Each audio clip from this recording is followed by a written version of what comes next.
Hello and welcome to the magic of fishing. Today you join me on a summer's dawn and I am deep in the Surrey countryside.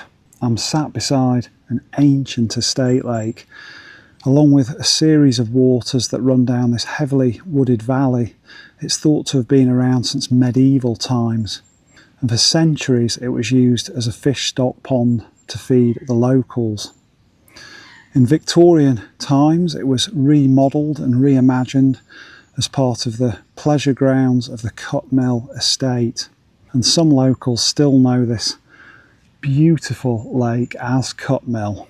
It's officially known as Tarn Pond these days, and it's one of the jewels in the crown of Farnham Angling Society. It's got some real fishing history, particularly in carp circles, because it was one of the few special lakes in Surrey and Hampshire that were chosen by Leney of the Surrey trout farm to make some secretive and experimental stockings of the fingerlings that he'd brought over from the Netherlands. That was back in the mid-20th century, and they went on to become beautiful, dark and wild looking fish in the acidic water, heathland water within this magnificent pond. But they were the same strain of fish that went on to be stocked in redmire and gravel workings right across the south, some of which went on to become record breakers, of course. Today it's known for a really healthy head of carp, around 250 or so fish that have been restocked as part of an ongoing programme by the Society since about 2010, but it's also well known for good bream fishing, some big tench, plenty of silvers up to a good size, pike, and there's even rumoured to be a few of the old big crucians still knocking around. But in a lake of 8 acres and with this much history, it's hard to know exactly what the stocks are, and that's part of the excitement being here so early in the morning.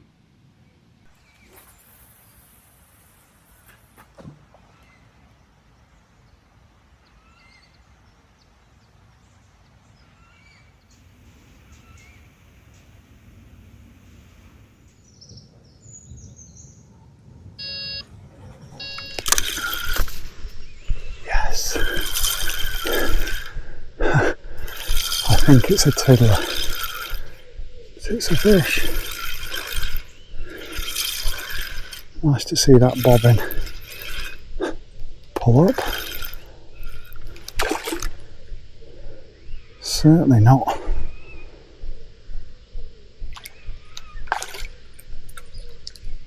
a carp or a bream, a little skimmer. The net's a bit overkill, but it's a first tarn fish.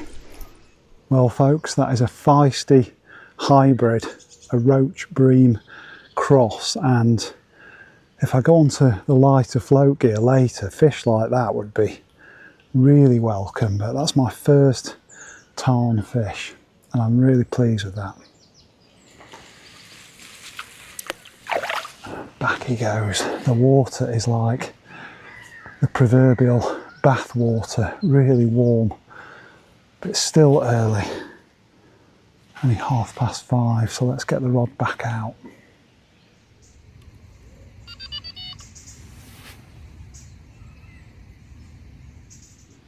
Well, that didn't take long, did it?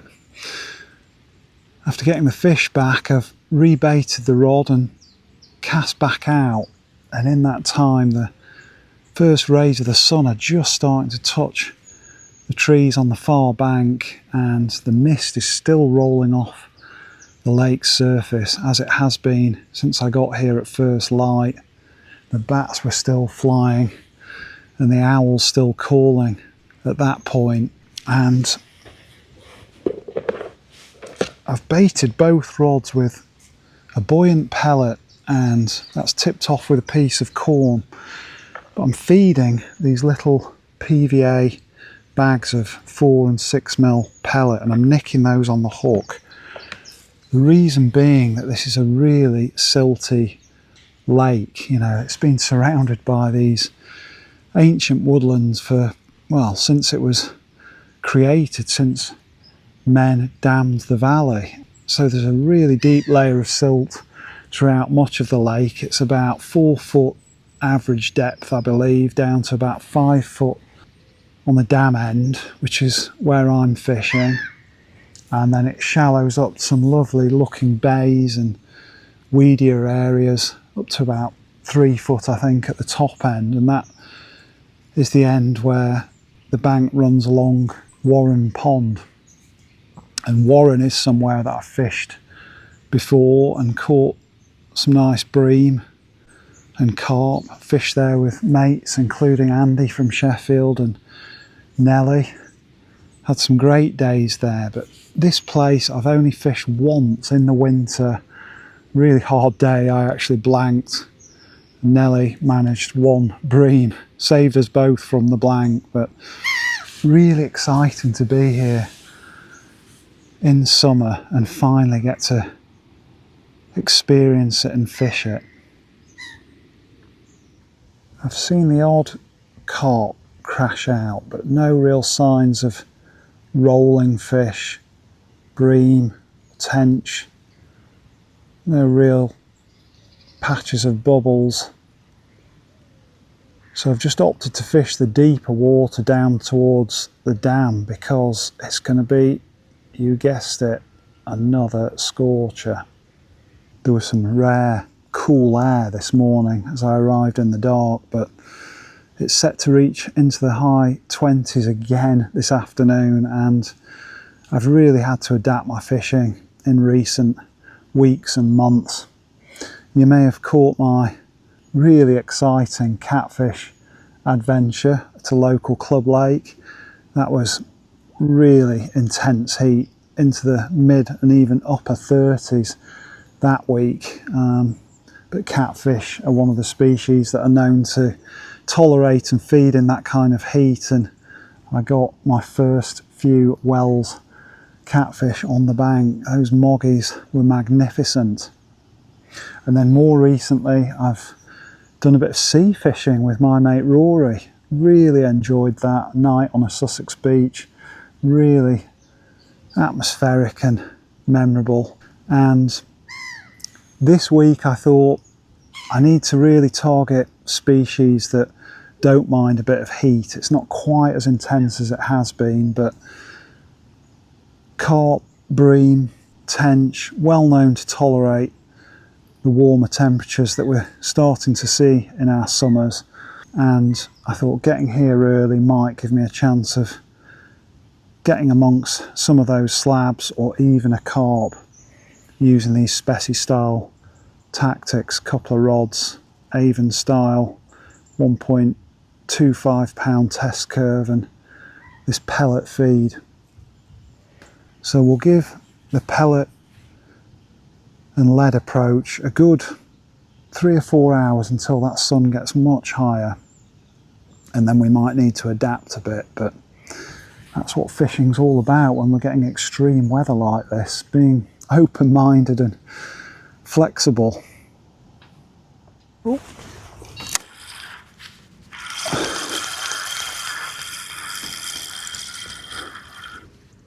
Another tiddler coming in on the left hand rod, but it's more action and I'm happy just seeing and hearing a few bites. Now I can swing this one, a nice roach.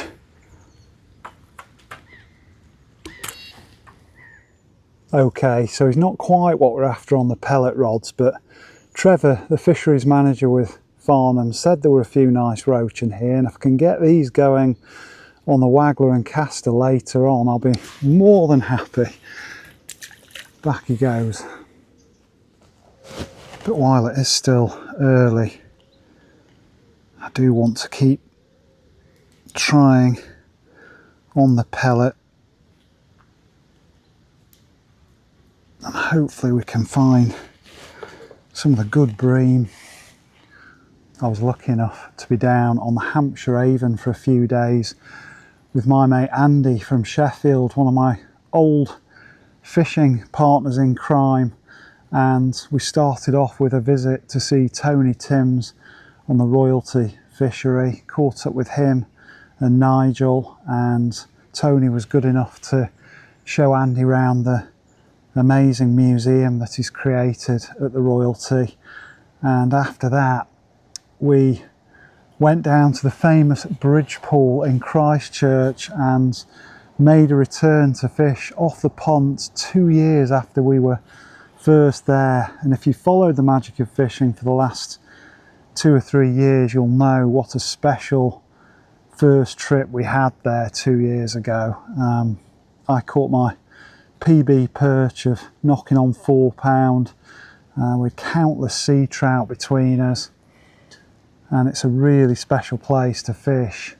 It proved that way in many regards the second time round, but the trout just weren't running because of the heat and couldn't get through the small stuff, the bleak, the tiny dace, the tiny chublets, but we still had a really great day afloat.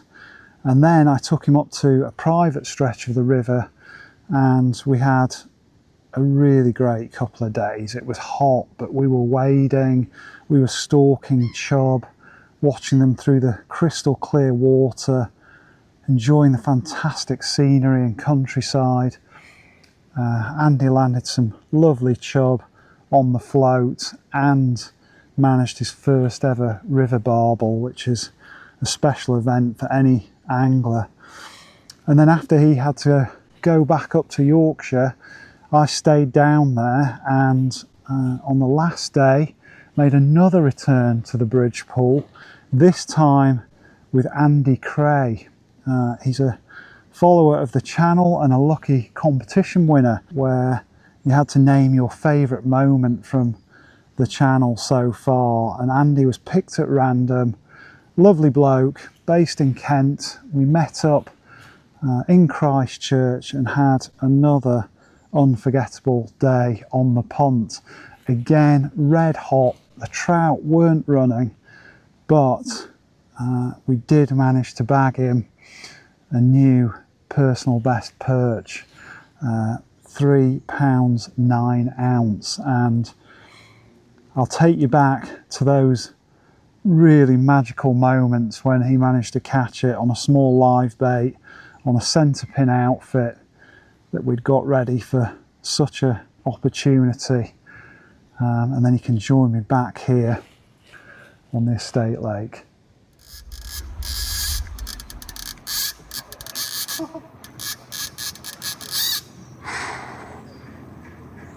Could be a sea bass. No, it's a perch. It's a big perch. What line we got on this? 6, so Okay. you can give him some, but Is there a trace on? just fluorocarbon. Just take it easy, take your time and enjoy it. Because this is a PB all day. Oh, all day long. Just keep gentle pressure on.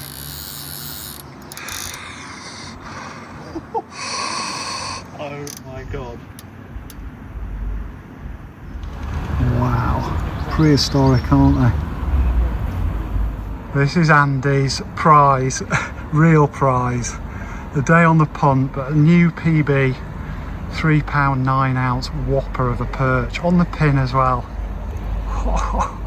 What a fish. Well, I hope you enjoyed that almost as much as we did. It really was a brilliant day despite the tricky fishing. I've just missed another sharp rise and bobbing, probably small stuff again. But it's still nice and early and I still feel like there's a chance of a better fish before I go on the float. We will see.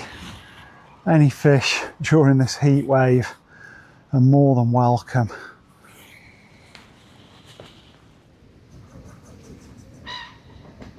It's lovely and peaceful at this time of the day.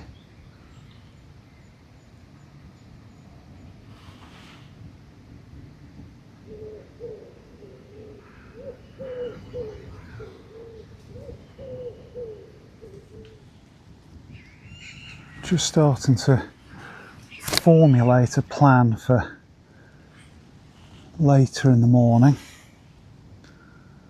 I think I'm going to start trickling in a little bit of this hemp and castor mix, a few bits of corn straight out in front on the waggler line. Been told there's some good skimmers, roach, and then down on the left I've seen one or two carp crash out, and I think I could keep maybe a sleeper rod down to the left on the pellet approach and see whether we can maybe nick a better fish down there if we don't get anything in the next couple of hours out front. Looks like I'm going to get a bit of shade during the morning because the sun's on the far bank, but once it's up I think the fleece will be coming off and I'll be back to sweating it out, as we're all so familiar with doing this summer.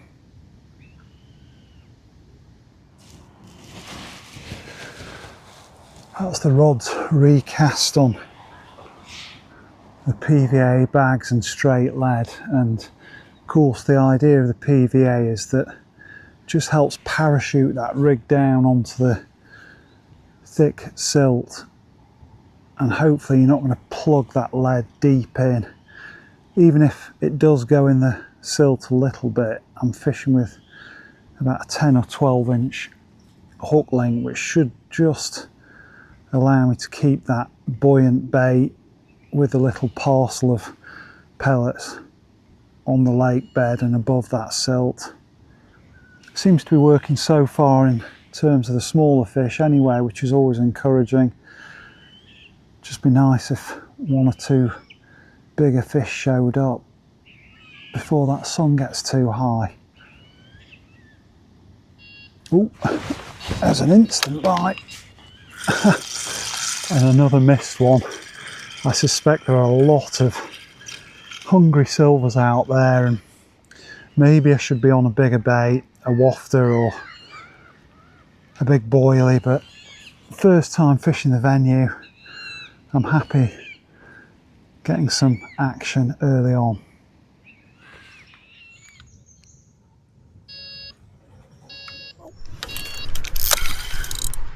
This rod's gone again, and that feels a little bit heavier. Could this be a Tarn bream?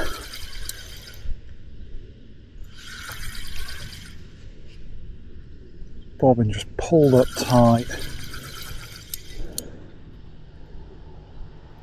And it's definitely no small roach.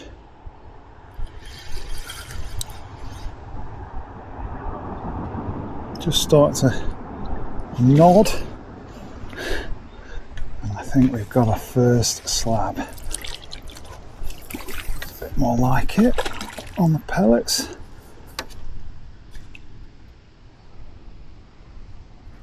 In he goes. Well, that's a bit more like it. A whopping great estate lake bream. He pulled the bobbin up tight and put a bit of a bend in the rod. An absolute cracker from the Tarn. Off he goes. It seems like I managed to bag him just before the world woke up. There's a few cars going along the far bank and down the dam road. One or two planes starting to come over, but still feels like a beautiful place to be.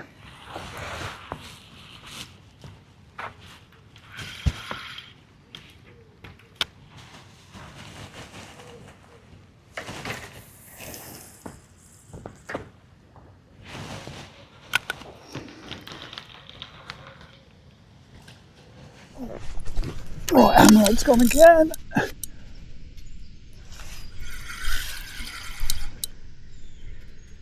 And if anything, it's livening up as the sun's getting higher. This one's kiting around. I need to keep him away from the other line. It seems the bream has woken up as well as the rest of the world.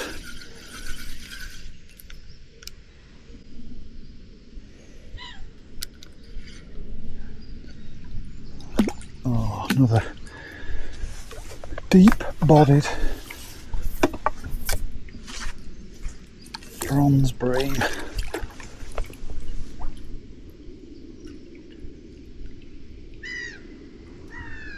We got him. Well, I've not weighed him, but that is a seriously hefty bream. Another absolute beauty from the estate lake. Well, a lovely brace of slabs on the pellet rods, but the sun is getting higher behind me and I think it's time to move to plan B. I'm going to move this left-hand rod over to the overhanging tree just to my left, bring this rod in, and then we can give the float a go. Just moving things over for the sleeper rod on the left so I can keep an easy eye on it while I'm fishing the float. Just nick on another bag, and now that sleeper's fishing, I'll slacken off the line, put out a few loose pellets as well. I've no doubt there's a ton of silvers, voracious roach and rudd, so I'm not afraid of overfeeding. And if these loose offerings can help get a few bream, a tench, or even a carp grubbing around in the silt out there,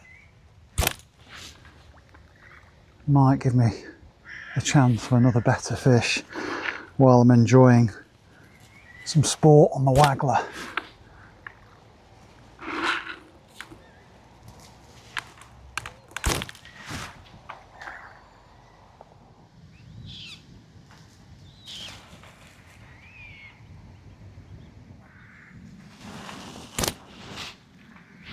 I also don't think there's too much danger of overfeeding on the float out in front, as that sun has just started climbing towards the top of the trees behind me. There's been quite a few little swirls developing as I've fed that line, and just to try and prove my theory that there are plenty of small silvers out there, I'm starting on double caster, just to see how quick the bites come, and it's almost instant is the answer. I've also been pinging out a few grains of corn and indeed a few pellets. Now we've got that sleeper rod fishing, and so if it's absolutely full of very small fish, and that was one on the drop, I can try a bigger bait, but I don't think we're going to have any shortage of bites or action, and that's absolutely engulfed it.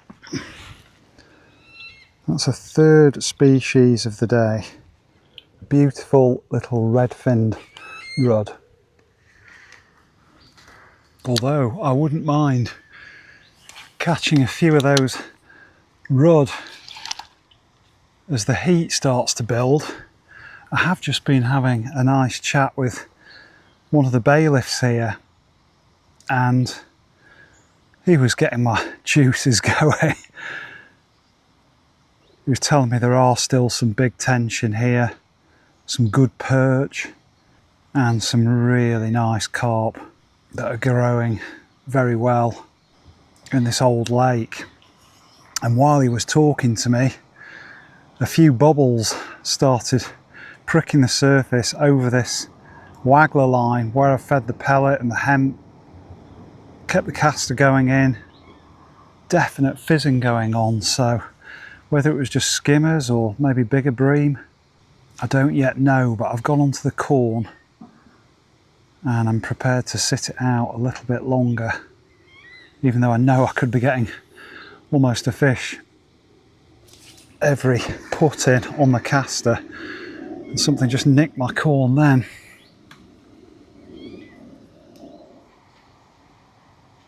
There's barely a breath of wind, but what little breeze there is blowing into this bank, which is nice, and the sun's not yet on me. You can see the float dipping and bobbing and rising. I think that's just small rudd having a go, either at the float itself or the shot. Little number 8s down the line, perhaps thinking it's hemp. But I'm laying on by a couple of inches and I'm hoping it's going to sail away with that piece of corn at some point.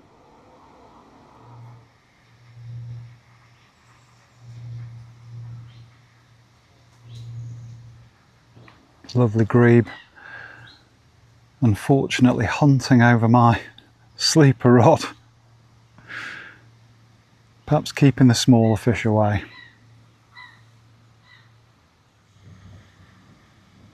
And there's a few more bubbles out on the float line as well. I've not seen that kind of activity since late spring, early summer, when I was fishing some of the gravel pits run by Farnham Angling Society. Horseshoe. Oh, missed that. Still water lakes and some of the fisheries available at Yateley. I do miss that when I'm fishing the rivers. As much as I'm a riverman at heart, you can't beat a bit of good bubbling around the float as well, that anticipation of what might be sending them up. Let's hope we can find the answer. The float is continually moving with those small rod. We've got blue sky, and aside from all this sunshine not doing the fishing much good, definitely not helping our rivers, it's another lovely summer's day.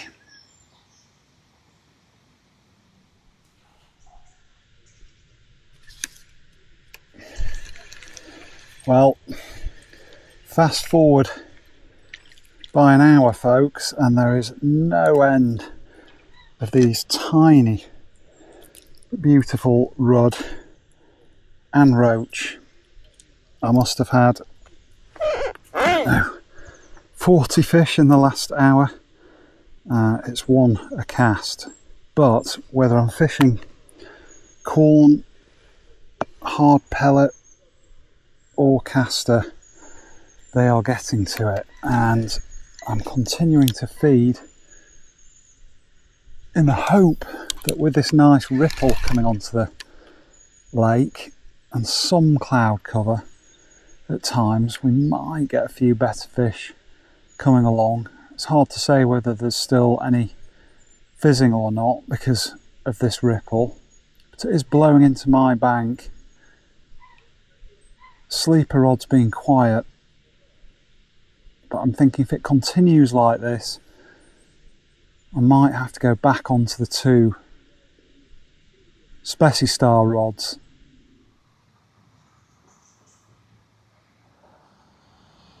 Well folks, a bit of an afternoon update for you, and it is now early afternoon. As you can see, the sun is still shining, but there's a fair bit of cloud about, and there's a nice ripple coming into this bank and down to the dam end where I'm fishing, and I'm really glad I decided to pack the float gear away and go back on the rods with the buzzers and the bobbins, hoping for at least one more better fish before it's time to go home. And that's because I was paid a visit by Trevor the really helpful and very knowledgeable fisheries manager with Farnham Angling Society, and Trevor's helped me with my fishing and my videos on the Society's waters ever since I joined 2 or 3 years ago, and it was great, just really encouraging to have a chat with him. He said although, you know, the heat wave's been causing all kinds of problems for both the rivers and the still waters, they've been working really hard with aerators and pumping water from one venue to another and just keeping an eye on oxygen levels the whole time. But he said, you know, a few fish have been coming out, including tarn, and I told him about my big slabs earlier, and he said with this cloud cover and the fact we're not up in the 30s today, with a bit of a ripple on it, I could be in with a chance of a daytime fish. And he really just encouraged me to get a bit more feed going in. So I've done a bit of baiting up with a bait up feeder, mixed up some ground bait, and I'm using a feeder on one rod, still with a PVA bag of pellets on the hook, just to parachute that rig softly down onto the silt. And the other rod is just the same rig as before, straight lead, again with a bag of pellets nicked on the hook. So it was really encouraging, and let's see if we can get at least one more biggie before it's time to say our goodbyes.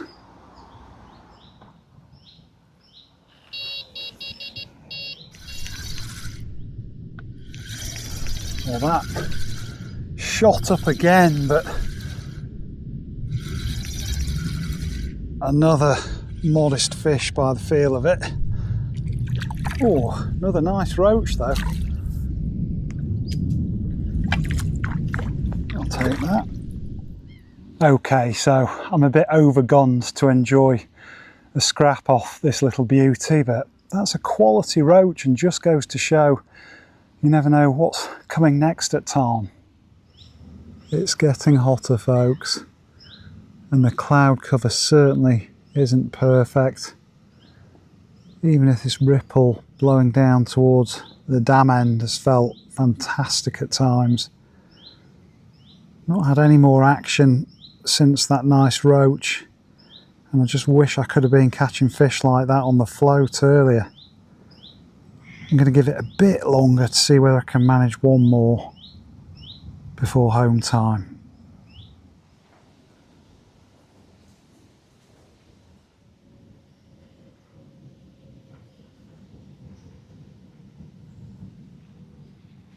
Well folks, I'm ending this day as I began it, sat by the enchanting Tarn Pond, but the all too familiar sun is beating down once again. It's mid-afternoon, and even with this breeze, it doesn't feel like those buzzers are going to sound again, not until the evening, and with a 3 AM start, that's not going to happen. I've really enjoyed it, and although the dawn mist now seems like a distant memory, it really was a magical morning, and I hope you enjoyed sharing it with me. So you stay safe, and I'll see you again soon on the bank.